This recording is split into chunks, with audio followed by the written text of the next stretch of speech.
What's up, family? It's another one from the Central, man. We good? For sure. Get the viewers, provide the viewers. What's up, guys? It's your boy Corn. I'm back with another Fuel by Pain podcast. What's up, family? It's your boy, Mr. FBP Worldwide. Today I have an amazing guest, man. My frat brother, the city councilman.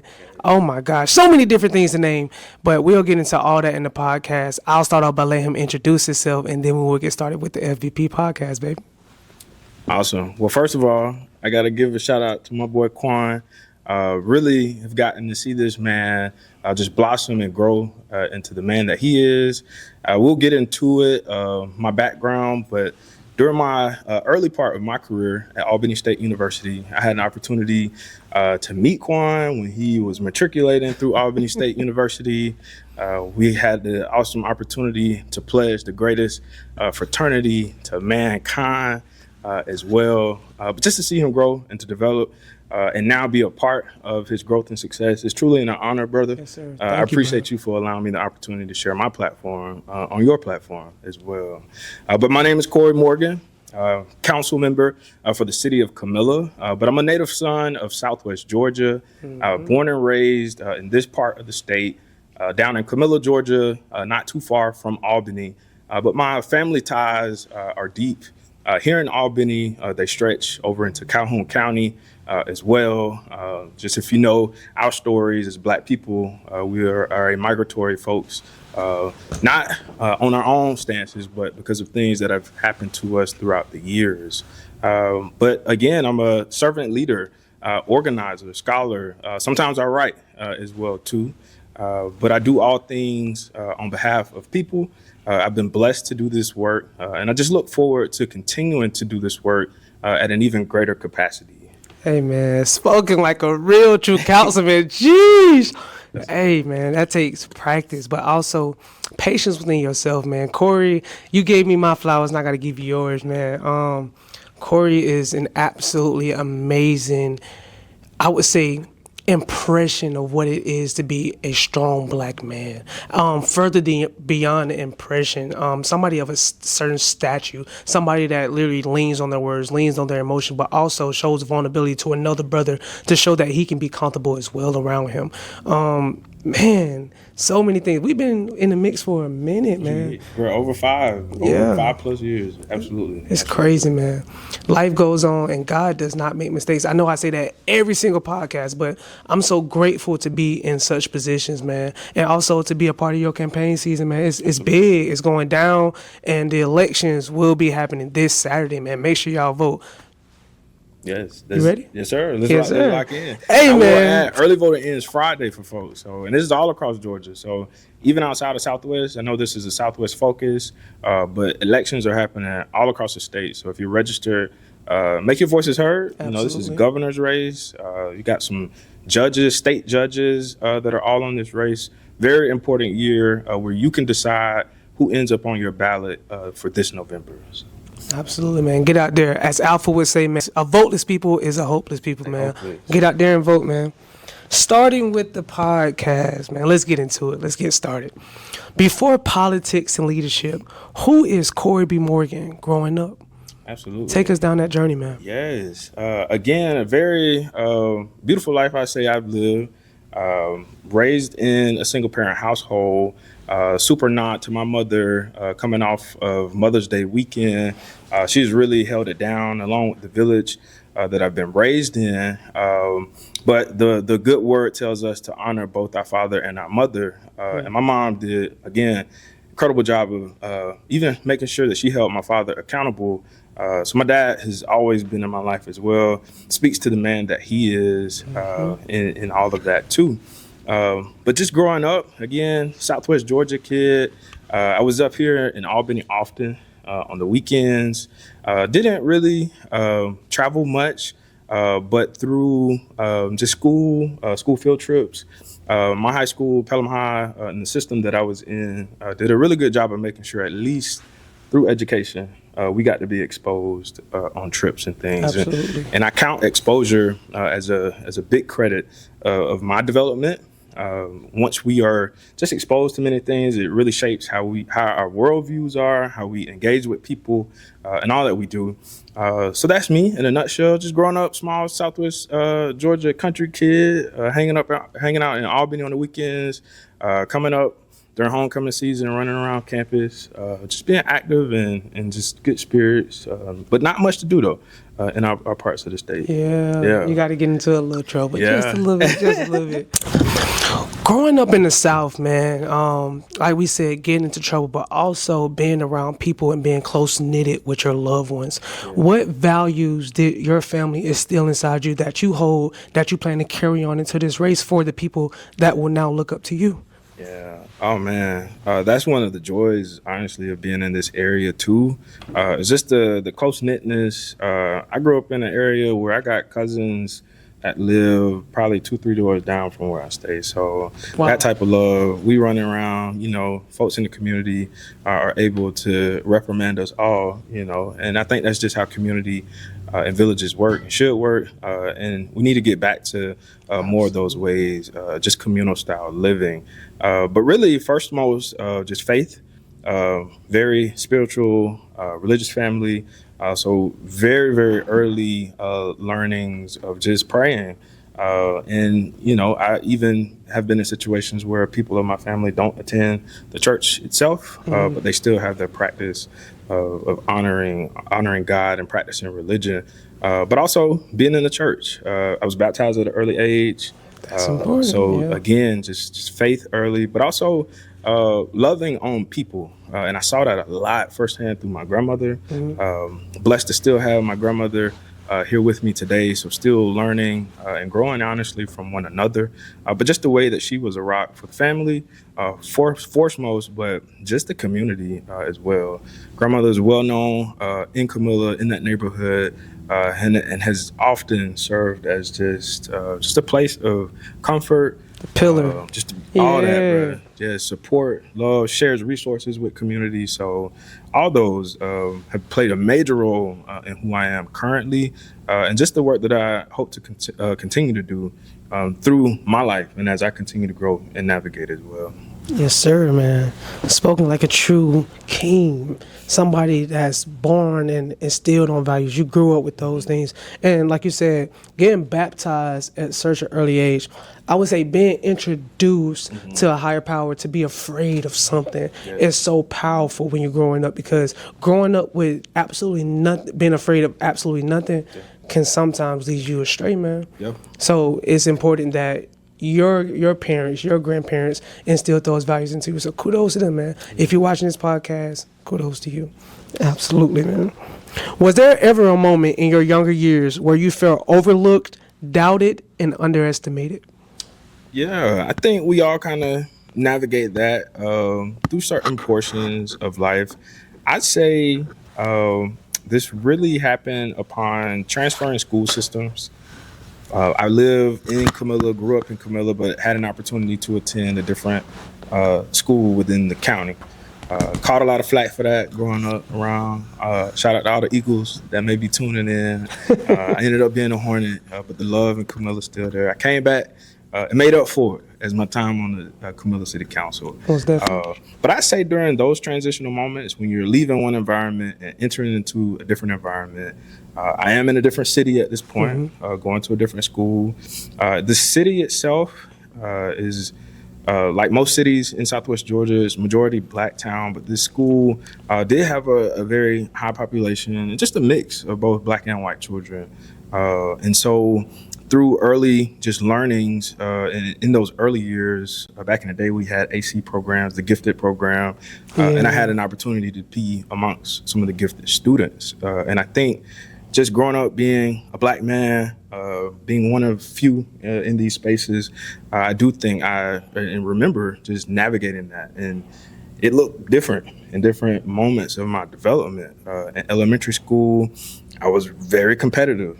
And that got me in some trouble a little bit. Just held me accountable, by my teachers. Like, you ain't got to do all that. And what's your zodiac sign? Aries. Okay. So Aries King. Shout out to all the good Aries out here. Yeah. First sign. Yes. Most definitely, man. At FBP, we believe that pain is the fuel. What moment in your life pushed you instead of breaking you? Ooh, I think we have many moments. The one I recall to the most, and it keeps it relevant, is throughout this political journey that I've been on. And one thing that we know is true is that when Black leadership, when Black governance is strong and it does not bend, you are subject to attacks. I have been attacked multiple times in my political capacity.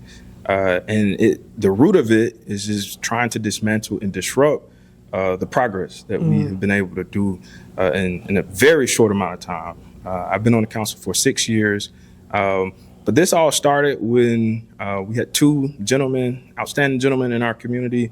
Some would say they just so happened to be white, who did not like the fact that we were speaking on and building policy around Black folks. They came to our meeting, told us voting along racial lines, which means 3 Black people and 3 white people voting together, is bad for our city. Wow. Shortly after that, I became attacked with lawsuits. Come to find out, I had private investigators following me around the community for months at a time, just really trying to see and build a narrative around who I am without actually getting to know and really chatting and asking the person the direct questions. But the root of it, again, was for them to build a narrative to attempt to have me removed from office. And it failed. But through that went on for about almost 2.5 years. How does that make you feel as a Black man being in this position? Want to do good, but Absolutely. Seeing people wanting to break you down for just doing what God asked you to do, man. Absolutely, man. Very frustrated, to be honest. There is a saying, to be educated, to be an educated Black person is to be mad and angry constantly. And that's true. When you really look at what you're trying to do for your community, is in its literal basic things.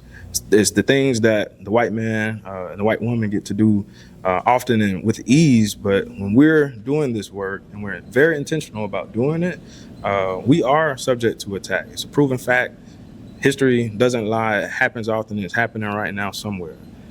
So it does frustrate you. But then also it gives me joy sometimes, because it's like it really affirms the king and the queens that we are. And we're powerful when we really reflect on what we're doing and then really analyze, like, why are we being attacked? And often we're being attacked to push back and to stop what you're doing. Absolutely. So it affirms, it validates, but it frustrates you at the same time.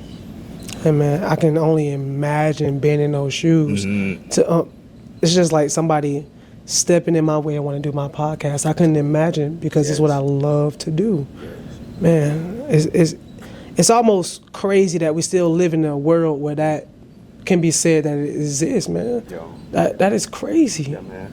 More of the reasons why all Aquan subscribers really lean into community work. I always push community work. Community work is not always voting. It's just showing up and being there for your community members when you're seeing a need, filling that gap. Because when we all lean in together, I just know the beauty and just the visionary work we can create when we're all on the same cylinder and just working together. Hey, man, once we bond together, they can't stop us. Amen. We are a force that can't be beaten, man. And once people step up and start doing what's needed, they'll realize that too. Yeah. Absolutely, man. People see politicians on stages, but not the pressure behind the scenes. What has this journey mentally and emotionally been like for you? So just as I mentioned, definitely very different cadences. There's joy often, and we have to really look for those joy moments. I've been in several trainings for organizing and leadership and political training work, and that's something that we're trained on often, is that you have to go out every day and find your joy, because this world is ugly. There's a lot of craziness happening, and if you just allow yourself to fold and immerse into that, that's what you're going to feel. So go out, find your joy. There's been, again, the highs and lows of frustration. There's sadness, there's loss in this work. You're growing and doing community together, and you lose people as well. along the way, just naturally due to life. So I do want to take the moment and honor just a few of our political leaders in this region that have passed that were very influential in my work. So I start with the Honorable Mary Jo Hayward, that was the first Black mayor of Camilla, Georgia. We had the Honorable Demetrius Young, who was a city commissioner here in Albany, fellow Albany State Ram, and then Kenneth Florence as well, too.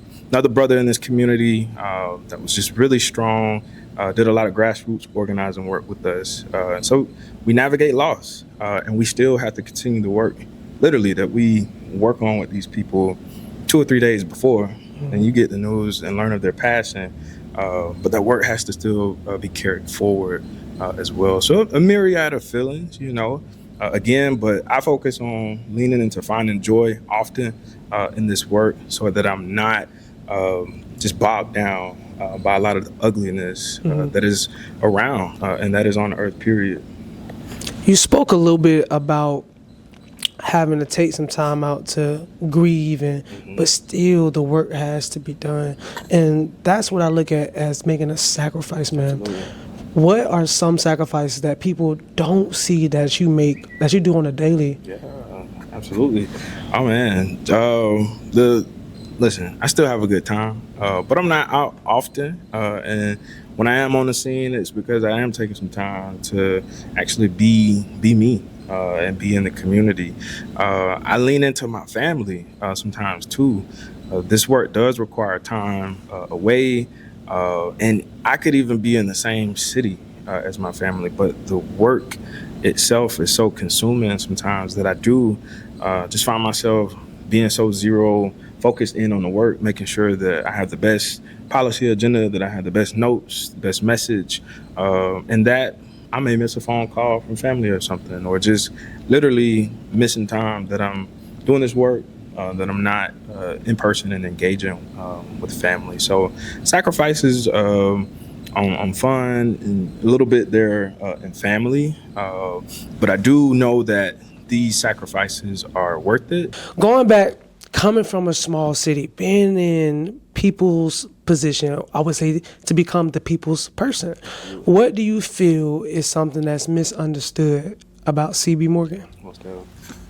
So for one, I do think with me being kind of new on this political journey for state senate, it does cover about 13 various counties in Southwest Georgia.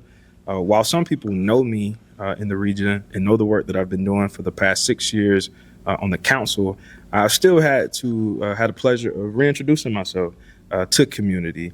And so the reintroduction just has been amazing because being at such a young age, but the political impact we've been able to do in Camilla has been very, very impactful. It's been impactful for families, for working folks. So just reintroducing that, hey, I may be young, but I'm politically astute.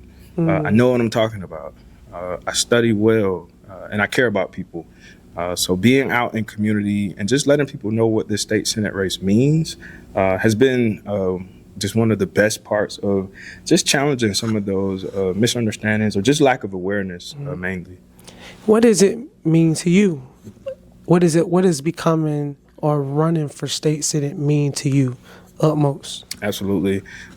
This seat has meant so many things, but one, it is always about representation. It's always about having a seat at the table, and then from there, creating new tables and inviting new folks to it.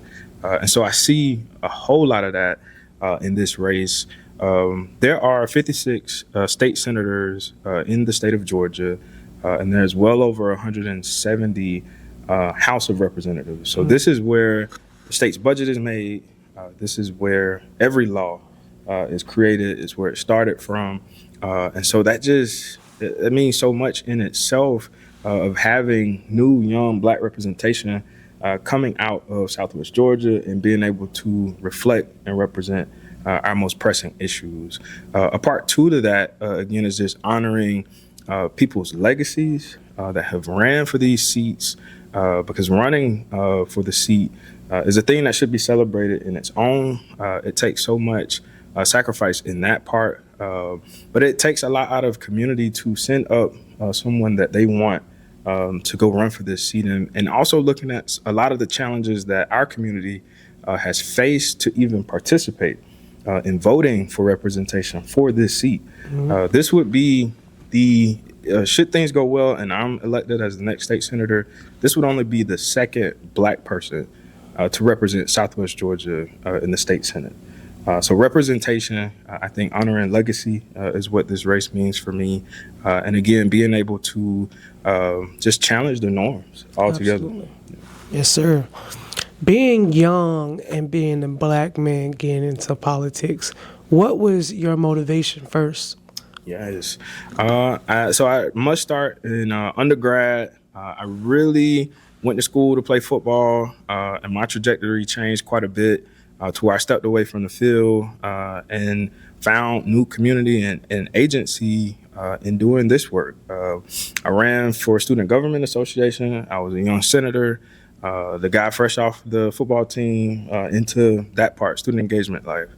From there, I was SGA vice president and then went on to become the first Black SGA president at my institution, LaGrange College for undergrad.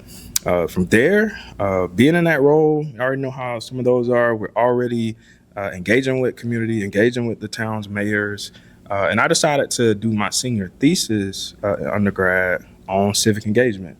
What does it look like to improve civic engagement in your communities? So I really tied my paper to my hometown. I knew the current mayor at that time, and so it was big on mentorship. That mayor really helped guide my paper, helped give me a lot of stats and data in my research phase. And so through that, he quite naturally saw my development and saw that I could be honestly useful for the city of Camilla should an opportunity arise. But fast forward graduation, I landed a job back home here at Albany State University. My mayor saw that and he plugged me in right away to local government. So really just a lot of just mentorship, people really pulling me into the fold is how I found myself and where I am today. Yes, sir. Yeah. Life is ultimately based on decisions. And when you're moving and matriculating throughout life, you have to know, well, a lot of times you don't know when you're actually making that right decision. What was your moment when you knew that running right now was a decision you needed to make? Yes. Oh my gosh, so many. Again, with this piece, I'll be honest, as any, I guess, person who is planning their life, I'd already been elected for about 6 years. So I really have been leaning in, like, what's next for Corey? What I'm finna do? What does outside of council look like?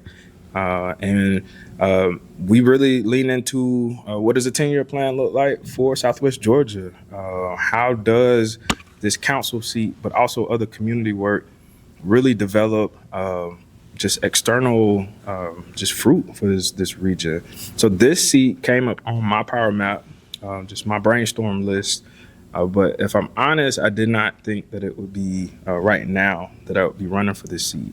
I really was looking at a couple years down the line, thought about pursuing education again. That's still not off the table. But just being where I am in life spiritually, just always taking things to God, taking it to your higher power, praying and meditating over it. And then things just begin to happen. I caught whispers that, hey, the senator might be retiring. I'm like, oh, okay, cool. Fast forward a month later, it's time for qualifying. The way elections work, there's a qualifying period where you have to submit your application to qualify. If you wait too late, you can't. I just so happen to be near Atlanta doing work during the week of qualifying. So again, another moment where, God, hey, Big G, yeah. hey, I hear you. Meditate, pray over it again. Fast forward a couple days later, end of my training, I took the day off. I drove to Atlanta and just qualified off the strength of what me and my meditation and my prayers had been about. I didn't tell no one at that time. No one knew. Not even my folks on the home team. Just kind of kept that personal, just between me and God in that moment. But it was, I think, definitely some of those early mornings of just praying and talking through it, just feeling how my body reacted. Like, we have to be overly aware sometimes of just how we're feeling. And it just felt like the right thing. Didn't know what it would look like moving forward. I knew I was going to be challenging the 20-year incumbent in this race, but I know whose I am, and I know who I'm doing this work for. And so that didn't stop me. So I was just looking forward to just really standing on my principles and what I wanted to pursue office for in the first place, and then just let the cars fall, they fall. All right, we back. Tapping back in with Mr. CB Morgan. So, during this campaign season, man, what has been one of your major points? What has been your most influential point that you want to push to the people for them to vote for you? Absolutely. Definitely centering around this campaign to reduce our poverty rate for this region. Our poverty in Southwest Georgia is at about 30% right now. It's competing with some of the statewide levels. And when you get down to the bottom to it, there's just been a lot of policy inactions that have happened in this region, a lot of historical, just punitive policies and laws that have really kept our communities back. And then as we've just moved forward through development and through the years, there just hasn't been an urgency to reintroduce resources to this region. And so for me, we must address our poverty cycle head on. High utility bills is a thing in Southwest Georgia. It is the most pressing issue that we're getting from residents when they're sharing, like, what are the issues that you care about? It's always about affordability, and here people are just tired of paying high utility bills. And so as a state senator, I'll be looking at what statewide frameworks we can introduce to begin to lower those costs in that specific bill for folks. And one of those things starts with, I think, having more everyday people, more ratepayers on these statewide boards. And I'll have the ability to help get new people placed on these boards through specific policy actions. Absolutely. Question, man. When you hear for the people, what comes to mind for you? Yes. Definitely a strong advocacy. Like, when you know that you're going out on behalf of other people to do something, you have to be sure in it, sure in yourself. Because as I've stated before, there's a lot of challenges and a lot of haters, honestly, that do not want you to be for your people all the time. So strong advocacy, building community trust. I think that is so important in this work and in just various works of life. Got to have people trusting you. And I've been able to build a record of trust along with actionable, tangible results that I know the people actually believe in my campaign slogan. It's just out here being more for the people in more just various ways. Most definitely, man. What separates you and your vision apart from your, I would say, opponents? Absolutely. Number one, I feel I'm the most qualified candidate on this ballot because people in Southwest Georgia are looking for a fighter. They are looking for someone who has already delivered on results. The more I talk to people, the more they are tired of rhetoric. They're tired of theory, political theory, and what is possible. But when I meet them with case in point of tangible solutions that I've already delivered for Southwest Georgians, they grasp to that more quickly. I'm the only candidate on this ballot that has already been elected, not once, but twice.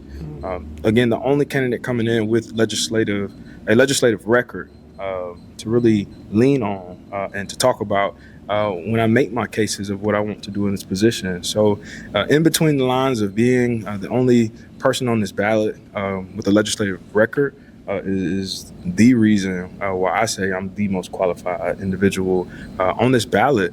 And the second, folks want someone that has been around and been in community with them. There is an opponent on this race that just came to this community 8 months ago and is now running for this very large seat. And folks are not taking too kind to that because it's really, what are you doing? Why are you here? Why are you running for this office as well? Why here? Absolutely. Wow. 8 months? 8 months. That's crazy.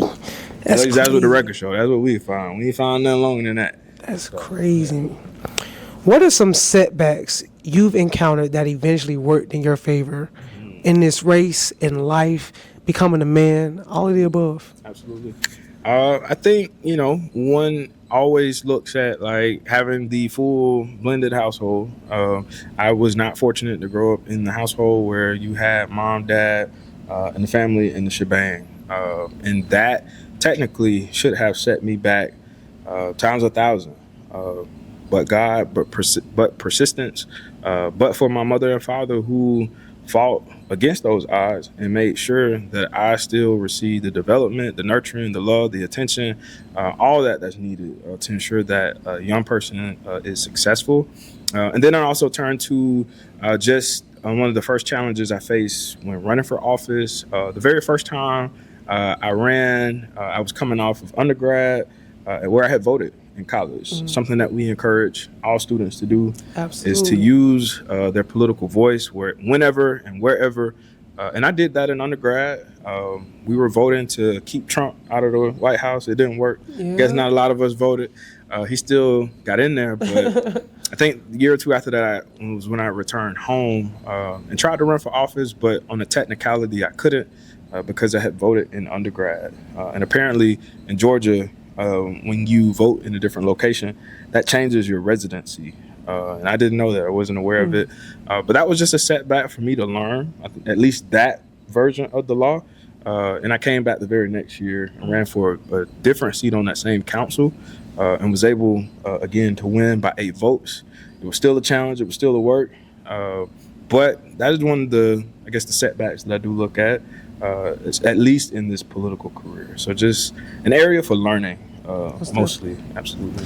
You just spoke about being misinformed on something during your campaign season, or a technicality that kept you from being able to run that first time. What do you feel are some things people should know when going to vote to not get their vote X'd out? Yes. Some tips. Definitely. Number one, always turn to vote early if you can. And then also, especially for, I think, your viewers who are college students, really check your voter registration status. If you are registered outside of Albany, I know we do encourage a lot of you to register here because this is where you will spend a large majority of your time. And you have the ability to impact even state level things as a student at Albany State. But also just being aware of where you are registered, because we do hear just time and time again where students are registered at home, but they still try to show up in person in Albany, and they get turned away, which then discourages them from voting. And that's pretty simple. There's a online portal. I'm going to plug my website, morganforthepeople.com. At this moment, we have a link where you can go and check that stuff as well. But once you fill that out, we can connect with you and send you that website where we really want folks to check their status. So mainly knowing where, when, and then most importantly, the candidates. Really research who's running, be aware of what ballot you're going to submit. Right now, there's all the governor candidates. They're on this ballot. Again, there are some statewide constitutional offices and some judges. So making sure you know your ballot, making sure you're aware of where you're registered to vote. Absolutely, man. Knowledge is power. Please, y'all, tap in, get informed, go out and vote. That's number one. Taking a step back and talking about life, what do you feel is a struggle that taught you more than? Oh wait, hold on. Okay. Looking back, man, taking a step back and talking more on a personal level with you, what do you feel is a struggle that showed you success more than it ever could? Absolutely. I think just navigating our Black experiences, especially here in Southwest Georgia where I grew up, where I mentioned poverty levels are what they are. And so that was a form of struggle that my family has always had to navigate through. And so the very first is making a way out of no way and continuing to persist on. Set your goals, being neighborly and friendly. I can't count on the hands of all the neighbors that I've encountered that has just been helpful to our family and vice versa, where we've shared resources with others as well. And I think all of those, just a combination of those lived experiences that I've had to go through, just has made me a tougher individual mentally, and then just physically as well, just knowing how to push through when circumstances get tough. So just general lived experiences here in Southwest Georgia, as I mentioned, and with the stats and all the isms that we face in this area too. Mm-hmm. Hey man, a wise man once told me, if you're walking through hell, why would you stop? Why would you stop in the fire? Just keep stay going. there. Absolutely. Keep pushing. And that's truly what you've done. You prevailed, man, through it all. Yes, sir. I'm proud of you, man. Truth be told, I'm really proud of you. Why do you believe so many people have lost faith in politics and leadership today? Yes, sir. Number one, we see no results from these political positions. I come from a sports background, and one thing they told us when, a phrase, you keep doing the same thing over and over, and you expect to get a different result. At that point, you're just insane, and you're just living in insanity. And voters and people are humans, and quite naturally, we shy away or push away from a situation when we're not getting any results from it. I think that's the number one most important factor when it comes to that is the lack of return. And then secondly, just the way the powers that be work. We went through the civil rights era that is always talked about, where our elders and ancestors had to fight for our rights. Once we moved past that point, I think our oppressors got very creative, as they always do, and created mechanisms where we were getting representation, again, without results. Folks began to be placed in positions that were Black and of color that looked like us, but they were not delivering for us as well, too. So I think at the root of it is just really our people, young, middle age, old, however you call it, people not being connected and really seeing the result, and just really not feeling like they have a voice in this process. So my goal is to continue to bridge that gap, and that requires accountability on myself. It requires accountability from my community and constituents, and it requires us just coming together, communicating, listening, and then again, making sure that we deliver for people. Yes, sir. I would say something that I personally believe in that I think that needs to be introduced or contributed more to society needs is a need for mental health, facilities, programs, and things of that nature. So a question that I have for you is, how important is mental health awareness within leadership and politics, and what should be starting to be put in place to, foster the needs of the mental health community, especially for people like me in my position, small entrepreneurs going out and doing things on their own? What best advice or what things do you plan to put in place to help us? Yes. Number one, I don't think mental health is prioritized enough in the government sphere. We really have to examine things like budgets, city budgets, the state budgets. And if we don't see a line item for mental health support, then what are we doing? And we need to hold our representatives accountable because it's real. Like, we see it every day. The suicide rate is very high. And just folks, the incarceration rates are high in this area. And people are getting arrested for just minor things and just mental challenges, mental duress that they are in. And so through this position as a senator, we have a say-so in the state's budget. And so I do plan to advocate for more expanded healthcare opportunities. And within my plan, I do have a line for mental health support. We do need more mental health clinics, mental health, just outpatient facilities so that we can practice preventative measures and we're not reacting all the time and just causing harm when people just really, truly need help. The state of Georgia generates about $33 billion every year, and that number continues to increase. And there's another factor. We have a very large surplus reserve account, money just sitting with no plan to use it. Every Democratic governor candidate has already announced that they will tap into the $9 billion that's just sitting. And as a senator, I will have to support that measure, and I wholeheartedly support it, along with ensuring that Southwest Georgia gets a piece.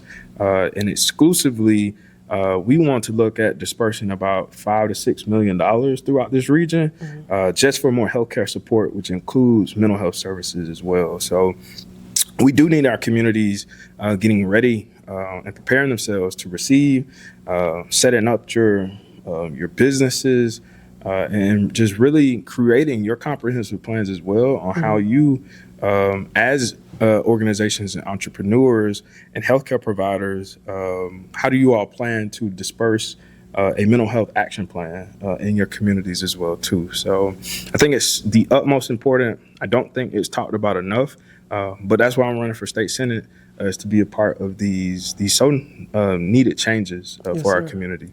Absolutely, man. Speaking of bringing things in and inducting new values and new things into the community, what would you say would be the first 5 things that you would bring to the community, whether it's in Camilla, whether it's in Albany, whether it's in the neighboring counties? What would be the first 5 things within being inducted would you plan to implement? Absolutely. Really want to be realistic with that, but along the first is visibility from this office. As I've been around campaigning, that is something that this office has tremendously lacked, is its touch with the people.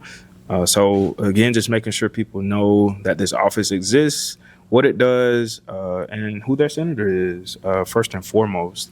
I think 2, it is building like our base of supporters and constituent voters, and making sure that folks are plugged in, whether that be at the state capitol, that are representing Southwest Georgia there, or having folks represented across the 13 counties, even here, like having some type of office and even staff deployed out so people can know like who to connect with and how they can get in contact with their state senator.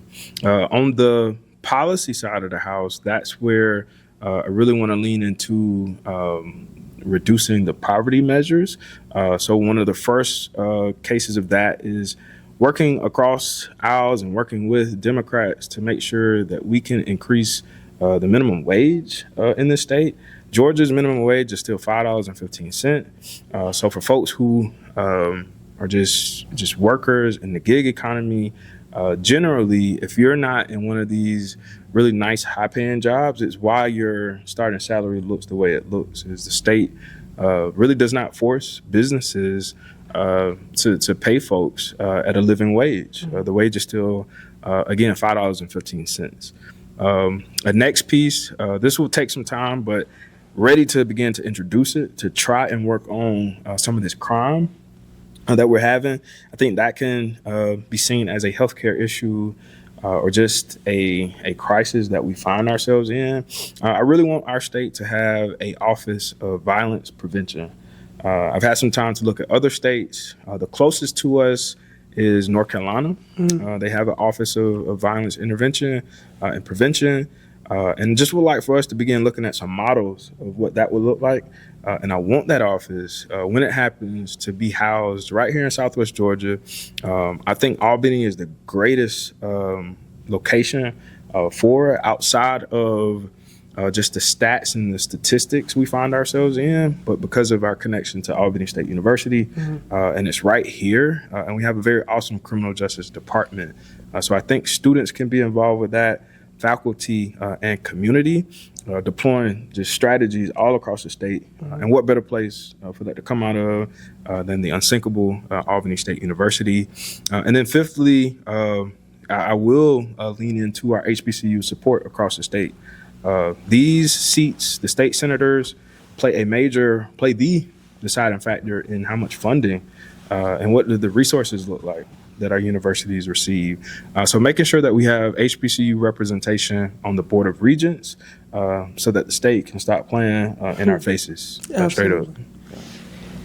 One thing that I would like to add to the table and kind of like a extra value for you, that I think that would be important to somebody in my stance is education. Yes. And I say that simply because being a young man, we don't know what state education will be in when my son, grows up and wants to go to school for free or wants to go to school and use his FAFSA and get hope. Yes. What do you feel being in a senator seat needs to be talked about, implemented, decided on to ensure that our babies continue to have and continue to have free education, man? Absolutely. The first is the funding formula generally for education in this state. It's the QBE formula, and it was created in the 80s. And it has not been reformed widely since it was signed into law in the 80s. And that was when the state was up under last Democratic control. And since then, we see how the Republicans have been treating funding education and funding our public schools. I'm a public school kid myself, so I'll be doing all that I can to support the reformation of our funding formula in the state of Georgia. And the biggest piece of that funding formula that needs to be updated is a poverty or opportunity rate. Again, we have to name the truth and what our communities are facing when we decide how much money goes to these schools. Right now, it's largely based on population, and also the tax allocation. So if you got a wealthy community, then you're going to have wealthy resources in your school. But when you're in communities where poverty is high, the tax base is low, then you see the results in your school based off of what they can be funded by. So I do think the state needs to have an additional just qualifier in that formula surrounding the poverty level, and the state contributes so much based on that poverty need. So that's going to make sure we have strong schools. That's also going to make sure that we have strong educators and that we can retain those educators and that they persist and we have more schools. We don't see as many school closings as well. The other piece to that is paying teachers what they deserve. I want to be a part of the class of legislators that really, really, really leans into resourcing our educators. There have been calls for 50 to 55. I say it needs to be 60, but the starting salary for teachers has to be improved. I think here in Dougherty County, it may be 40K. Wow. But that's Dougherty. It's a lot bigger. I think about the smaller communities in this district as well, and that's not enough. Teachers are looking, and Albany State has an awesome education program, but students are coming out of there. They're not looking to stay in Southwest Georgia. They're looking to go to Warner Robins. They want to go to Atlanta, get in the metro where the pay is more competitive. But imagine a starting statewide foundation of 55 to 60K for every teacher, no matter what level you're starting out of. I think that's going to be very influential in making sure our education is sustainable and our students and the teachers who are training these students have what they need. Hey man, our babies need teachers. They are the future. Our babies need books. Our babies need free lunch. Like, let's stop playing around. We give money to everything else, but it's true. War, you feel me? That. Why are we not taking care of who needs to be the people that's gonna live the longest? They gonna be here. Yeah. They gonna be the ones making the decisions one day, and it's gonna be conversations like this that they're gonna watch and say, "Well, they talked about it. Did they act on it? Did they do it?" Yes. That's the crowd I want to be a part of. I want to be a part of the doers. I want to be a part of. Yes, I voted. Yes, I put that person in office. Yes, I had that 1%. Opportunity to help out, and I did. So, and I said all that to say just to make sure you get out and vote, man. I think that's been the biggest part of this podcast, man. We got a few more questions, and then we'll wind down. How can leaders rebuild trust within communities that feel forgotten? Yes. We got to start by actually going out and being in community. This is something that I enjoy doing through the work that I do now, through organizing, and really thinking of creative new ways that we can engage with community. A critic that we give to the seasoned organizers now is that oftentimes, we're expecting people, working folks, to meet us or to drive and come to some event center when we're hosting an event. Why can't we go out and host it on their turf, be on their block? There are lots of vacant properties and land, and we're hosting just town halls and informational assemblies. So let's change our approach to people and begin to, again, just meet people on their turf where they are, in grocery stores, and just have conversation and listen.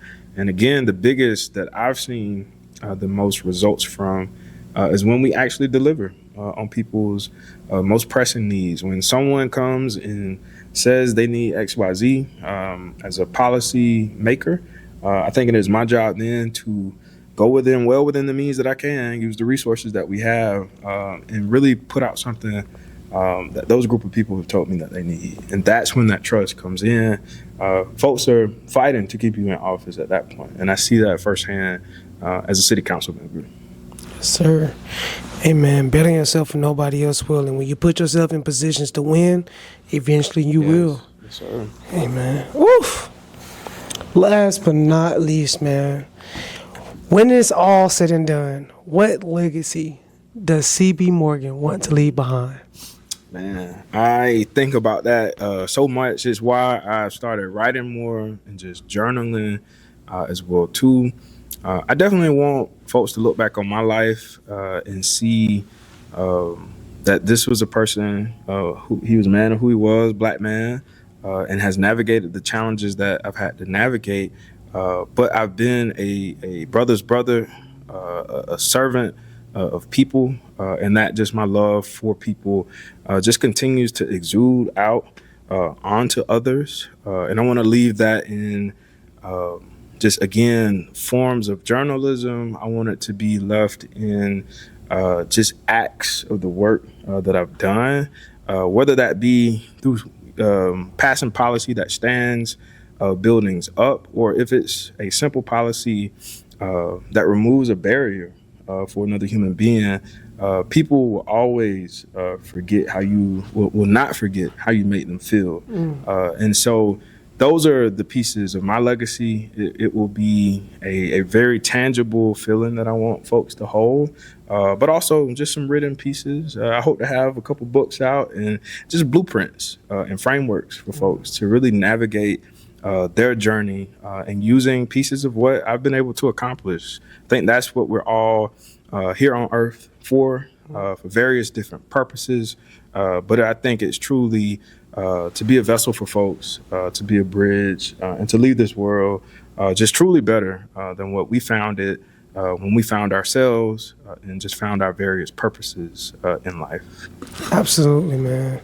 And it seems like you absolutely have found yours. Yes, you found your calling, man. Listen. I remember, honestly, the moment of the internal fight I think we have when you have that budding thought. Like, I was so set on a higher education professional path, really thought that I wanted to be in the collegiate system full time. I really wanted to be a dean of students and potentially work my way up to be a president of an institution. But I really felt when I started to have the tug and pull of getting into this government work, and that really required me to make a decision and stand on it, have that faith, and just go full speed. All right, we tapping into the final question of the podcast, man. Corey, CB Moore, Councilman Morgan, if you had to give any words of wisdom or any words of advice to somebody behind the screen watching, whether it's past, present, or future, what words would you give them? For sure. I definitely would start with just staying true to yourself and do not let society or even internal self or internal people who are close to you. Change who you are. Staying true to that, really leaning in and trying to find out who you are as an individual too, because all of us have our own unique pathways, our own unique gifts. In the world, it's so much better when we lean into our gift to this world and allow ourselves to fully show up as that person and really let that light shine on each of us and out into this world. So staying true to yourself, and as mentioned earlier, really leaning into locating your purpose. And I do believe we all have many purposes on this earth. But in those moments where you're in your creative bag or not, or you're just in a low moment in your life, really look to the things that continue to draw you close or continue to draw closer to you.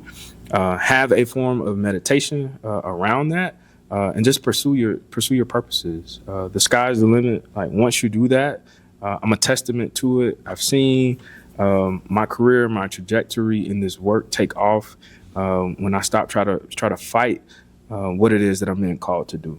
So just really leaning into that, focusing in on your purpose, and staying true to yourself is what I leave for your viewers as well, brother. Absolutely, man. Hey, man, that's another FBP podcast, people, man. Yes. If you stayed and watched, man, I can appreciate you more. Make sure you get out and vote. Make sure you do something powerful. Do something with your voice, man. Get out and get heard. I couldn't thank you more for watching. Make sure you like the video. Make sure you comment. Make sure you subscribe. Make sure you visit Corey's website to learn about him, learn about what his campaign points out to an even depth, man. Go inside, find the information out, but also find out who the people are who are running so you're informed on the decision that you're making. Anything else? That's it. The website again, morganforthepeople.com. Pretty simple. Yes, sir. Just look forward to connecting with all your viewers. Absolutely, Appreciate you, man. Yes, As always, FPP family, if ain't nobody told you today, I love you. Ah!